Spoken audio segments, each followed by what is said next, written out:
எனக்கு தெரிஞ்சது சில. இன்றைக்கி கோலங்களை பற்றி பார்ப்போம். கோலம் போடும்போது வாசலில் போடுறோம், சாமி ரூம் முன்னாடியும் போடுறோம்.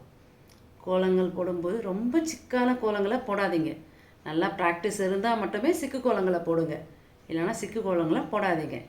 தாமரைப்பூ கோலமாக இருந்தால் வாசலில் போடாதீங்க, பூஜை ரூமில் போடலாம். தாமரை லக்ஷ்மிக்கு உகந்தது, ரோட்டில் போடாதீங்க.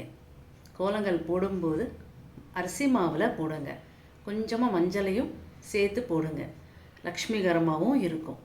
முக்கோண கோலங்கள் போடும்போது வீட்டை பார்த்தா மாதிரி போடுங்க, சைடை திருப்பி போடாதீங்க. கோலங்கள்ன்றது சக்கரத்துக்கு சமானம்.